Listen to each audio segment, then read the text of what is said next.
So, beloved devotees, tonight's katha is taken from the final chapter of Ramcharitmanas, Uttarkand. It's a discussion between Lord Shankara and Mother Gaura Parvati. And it has been, prior to this, the few pages, a number of topics were discussed. And reach this point where Lord Shankara is talking about Satsangh, the importance of Satsangh, what a blessing it is to be in Satsangh. So, when Sri Ram met Siri, he gave her 9 principles of bhakti, devotion. And the first principle he said, Pratama Bhakti Santarika San. The first form of devotion is to find the self in the companionship of the holy ones, the saints and the sages. Lord Shankara says the same thing in this dua. Tulsidas sings.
Girija refers to Lord Mother Parvati.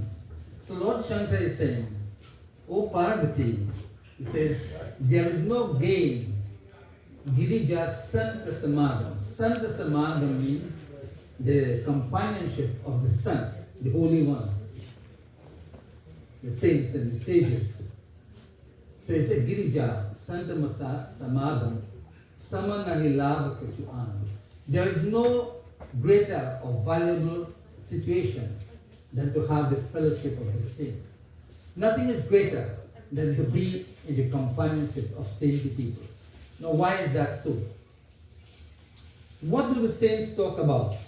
When you are in the companionship of the saints, they only talk about God. They talk about His incarnation, His teachings, how valuable the teachings are for our personal development. It's not about talking about people. So if you are accustomed to being amongst people and talking about people, when you are in the presence of saints and sages, you won't be able to entertain that kind of thought. Because the saints have only one thing about them. They think about God. So once you are in that companionship, then you have to fit in there. You see, show me a companionship and I tell you who you are. So once you are amongst them, Shankara is saying, Girija, it is a blessing indeed to be in the companionship, to be in the fellowship of the saints. He says, Binu Hari Kripana Hoiso Gavahi Veda Purana. Gavahi Veda. The Vedas and the Puranas are saying that Binu Hari Kripa. Hari Kripa means the grace of beloved Lord. Binu Hari Kripa means without the grace. He says, without the grace of Hari,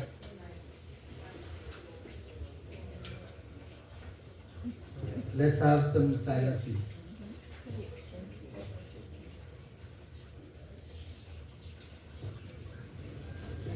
Yes, Binuhari Kripana Hoisu. Without the grace and benediction of the Divine Lord, this association cannot take place. You know, many people want to be in certain places, but they never really have the grace and benediction of the Lord to find themselves there. So all of you have come here tonight to listen to Katha, to listen to Parvati, and remind you so much. And that is a gift. That is a gift. Many would have wanted to come, and for some reason they are unable to be here. And not only here, but in places of worship, in temples and mosques, you know, in the churches and so on. So without the grace of God, things cannot happen. So when you are enjoying the bliss of life, know that it is the blessings of the divine. It just didn't come so. It is all because of his blessings. So Tulsidas sings in Shobhai.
He's saying, he said, Parvati, I have told you this most sacred katha, Ati Punit, this very sacred katha. And he says, Sunata Savana Chutari Bhavapasa. By listening to this katha, one is free from the bonds of birth and death, Bhavapasa. Remember, I told you, Punarapi Janana, Punarapi Marana. Continuously there is birth and continuously there is death. And this wheel revolves. We come, we take birth, we live our life, and then go out of existence, but come back again. How do we arrest this situation? By Bhaja Govinda, Bhaja Govinda. By continuously repeating the name of God. Thinking of him at all times. So here he says, that by listening to this katha, now when you listen, while listening, as you are listening, you are thinking in your mind what I'm saying. You're trying to make sense of what I'm saying. And when you get the point, it crystallizes in your mind and you internalize. To internalize means to take it deeply within, to allow it to become part and parts of you. So when you internalize what has been said, then you fully get the message. So he's telling her that there's a special way in listening. You listen in such a way that you would absorb and intake. There must be a great intake of the messages. He said, and this has the capacity to free you from the bonds of birth and death. He says, Pranita kalpataru karuna punja upajaya priti rama parakanja. He says, by listening, devotion springs within your heart. When you sit and listen to the Panditji or the services and you listen to the messages, this love grows within you. You want to listen because it entertains you in a special way. You are seeing something far beyond the normal. Something that is spiritual development. So it catches you deep within the bosom of your heart. Because there is great love, great interest, great bhakti in what you have been hearing. So he says, because of this, there springs up devotion in your heart. And then he says, Upajay Priti Rama Parakanja. He says that this all-merciful Prabhu Shri Ram, he says, he is a tree of paradise. What is the tree of paradise? It is, think of the kelp bridge. The kelp bridge is a tree that's referred to that whatever you wish to get from that tree, you just call and you get. You want tamarind, you get tamarind. You want mango, you get mango. You want pears, you get pears. Who is that kelp bridge? That kelp bridge is the divine. Whatever you need from him, whatever form of blessing you need, you just ask. Surrender yourself to him and ask with great intention, with great love. You see, intention is an important thing. If your intentions are good, everything is good. But when you do things with bad intentions, the fruits would be so much against you. Whatever you do it with the intention that it will be beneficial not only to you, but to the universe at large, to your friends, your neighbors. Some people do things in such a way that the neighbors must not benefit from that. Oh, that's a waste of time. Do things so that it will be beneficial to you and to everybody else. So when you pray, when you say your prayers, pray for everybody. So it says that Lord is the tree of paradise. Intro by Tulsidas sings.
He said, Man Karma Bhajan. Man refers to the mind. Karma refers to activities, your action. And Bhajan refers to your words. So these three must always be in sync. Your words, your actions, and your thoughts. They must be in sync. You can't be saying something and the action is different. You want to portray certain action, but the thoughts are completely opposite. You are doing your prayers, but your thoughts are not on the prayers. It is on the neighbor that he should enjoy what I have. So the mind, the body, and the actions must always be in sync. So he said here, Man karma bachana janit agajai sunahi je katha savana mandalai. He said, those who listen to this katha with a mindful air, meaning that when you listen, it must have a certain impact on the mind. Certain messages must crystallize from what you have said, or what you have listened to. And when it's crystallized, it becomes part and parcel of you. That's what meant by the internalization, to keep it within you. So he says, those people who listen like that, they are absolved of all sins. Because when you listen like that, it becomes part and parcel of you. You do and you live those principles.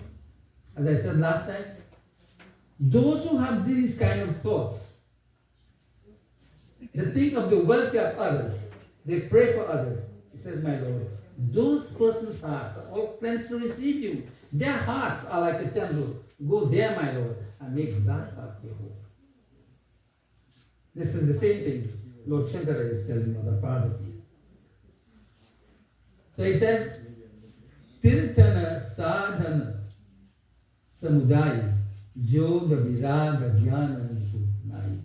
He's saying, Tirt, you know, he says Tirat, you say, I'm going Tirat, you're going to the holy places and so on.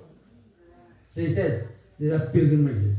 So he says, those who go to pilgrimages, those who do the various shrines, and they do other means of self-purification. You know, you go to these pilgrimages with a certain purpose in the mind. I will go there, I will pray, I will sit, I will meditate, and think of the various activities, or religious activities that are taking place there. So he says, those people who go to those shrines, because of this, they're able to purify themselves. They perform meditation, yoga, birag. They become detached. You know, our problem in the world today is because we are attached to the things of the world. So once you are attached to the things of the world, then you become detached from God. But corollary to that, if you detach from the world, then automatically you become attached to the divine. So he says here, O Parvati, once you become detached and grow in jnana nipunaya, jnana is wisdom. So then you become perfected in wisdom when you follow these principles. So he's outlining the principles, not for Parvati. Parvati knows that. We are the Parvati of the audience. So we are the ones who have to understand and appreciate this and live them. So in short, by Tulsidas sings.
Nana karma dharma vratadana sanjamadam japatap maknana.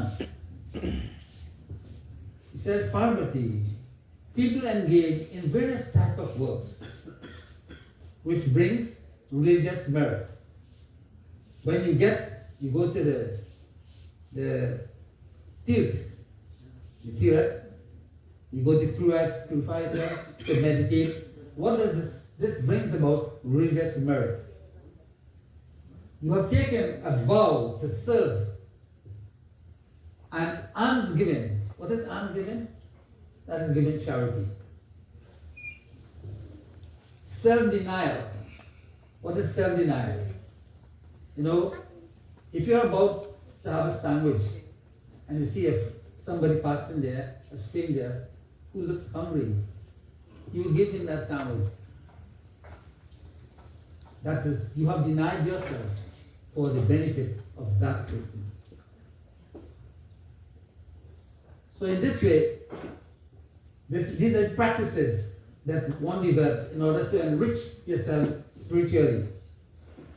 He says, self-control.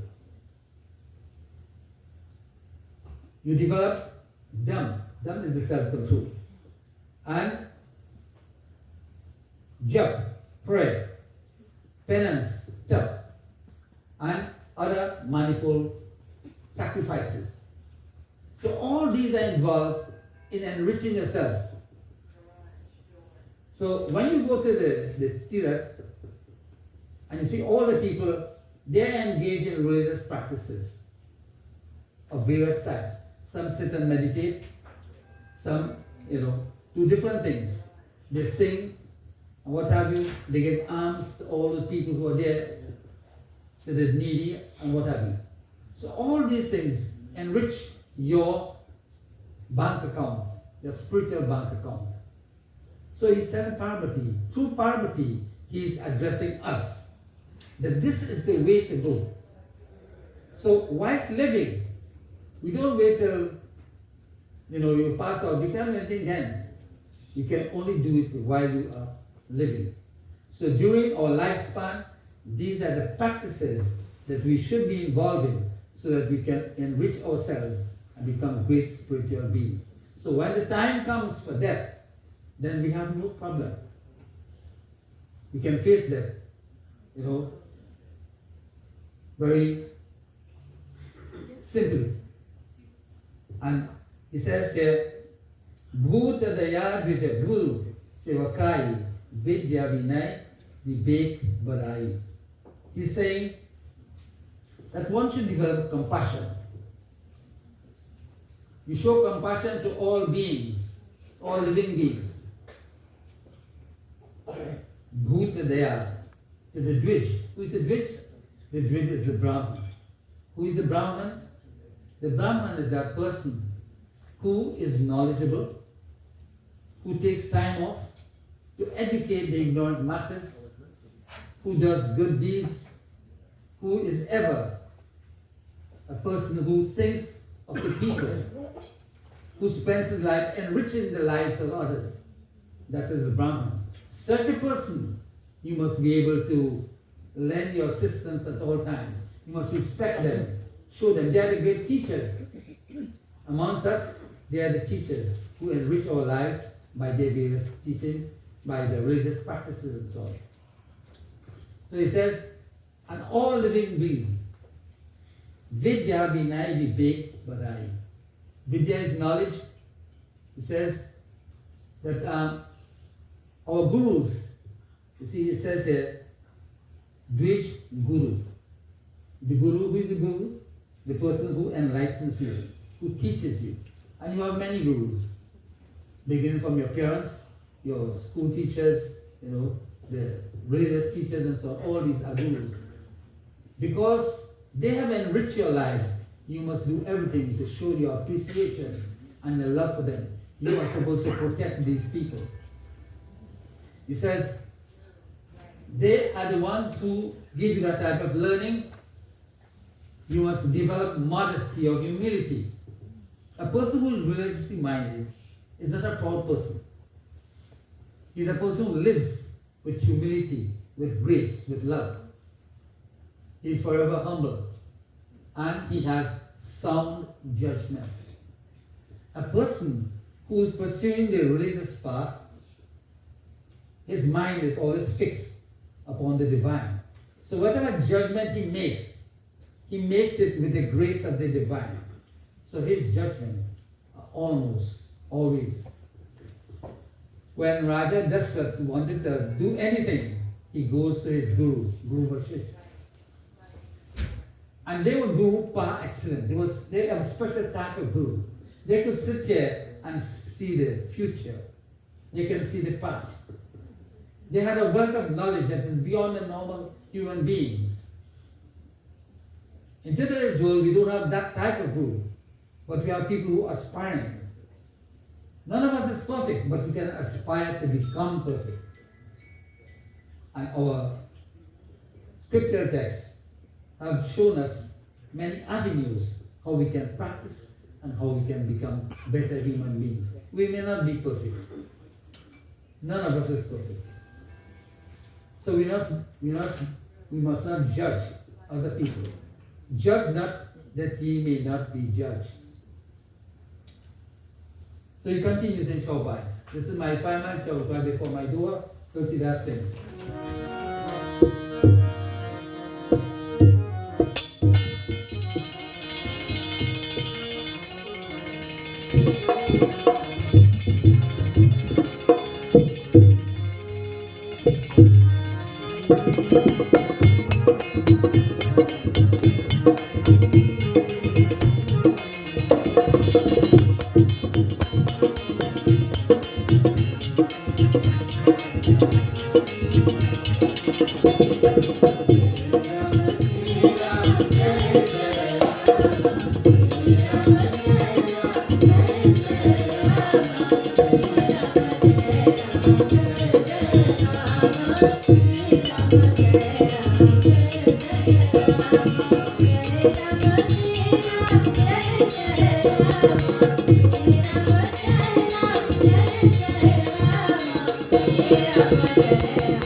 He says, Parvati, all the advantages to be had from these religious practices, he says, the Vedas have prescribed all these. The Vedas were the first book ever known to man, the Rig Veda. These contain all knowledge that you could think about. Science, literature, music, whatever. Every topic you could think about is within the Vedas. So he's saying here, Bhavani, the reward that one gets by all his practices is the devotion to her. By developing these practices, it increases our devotion. The reward is, why do we do it? Because we become attached to the lotus feet of our beloved Lord.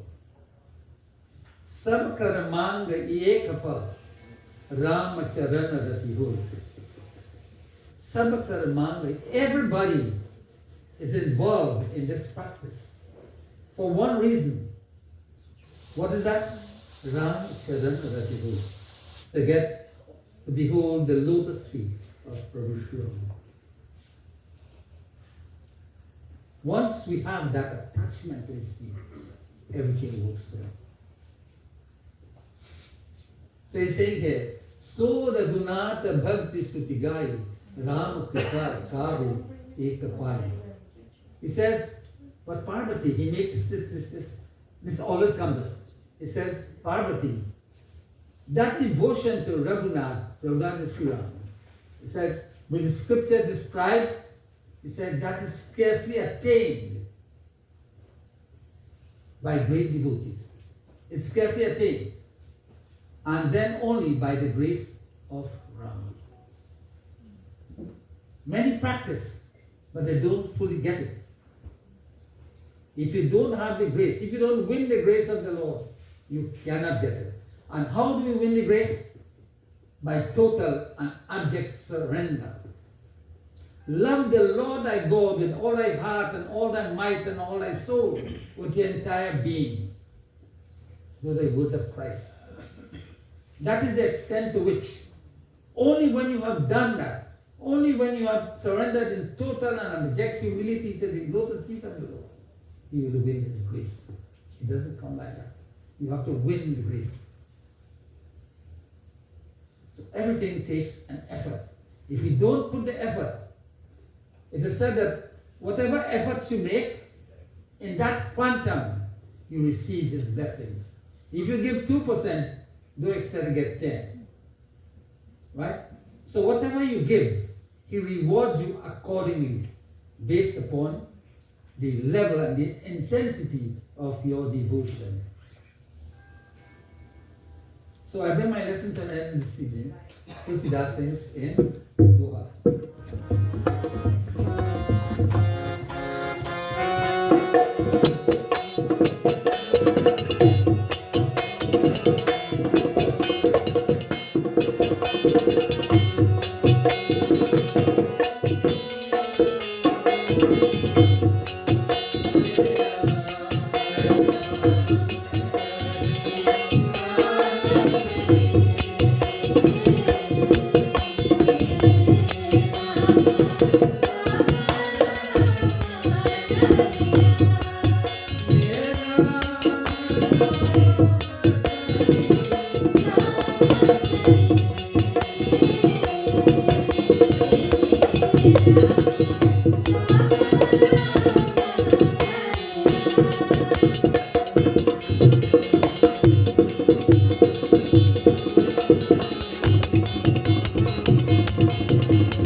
word dura means difficult.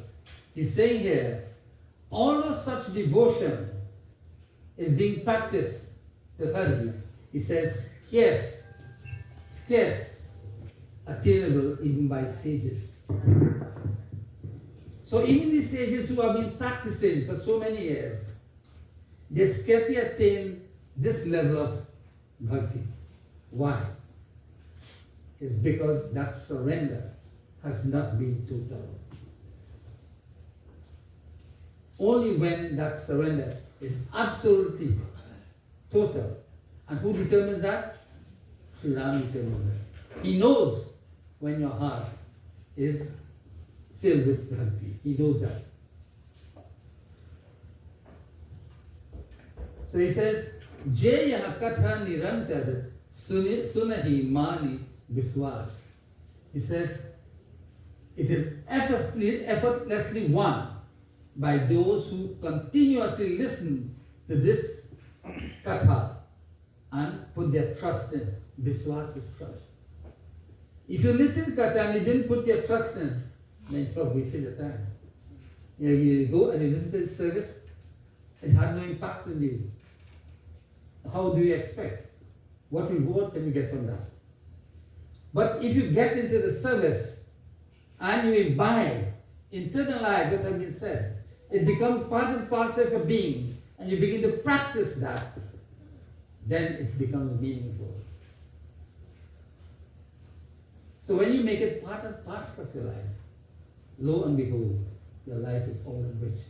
Seek ye first the kingdom of God, and all his righteousness and everything else shall be added on to you. Give God first place, and you follow. No secondary position for the Lord. He must be the primary source in your devotion. Our efforts must be totally and fully to his lotus feet. Principal Siya Balaram Achandra Bhagwan Ki Jai. Beloved devotees, I am deeply honored to be in your distinguished presence this evening. And on behalf of our departed brother, I feel that I have taken out something from me for him. And I pray that whatever we have offered him, that he will become the beneficiary, that soul become the beneficiary of all that we have offered here this evening. We offer it together with all of you to him. Principal Siya Balaram Achandra Bhagwan Ki Jai. I hand over now to Panaji.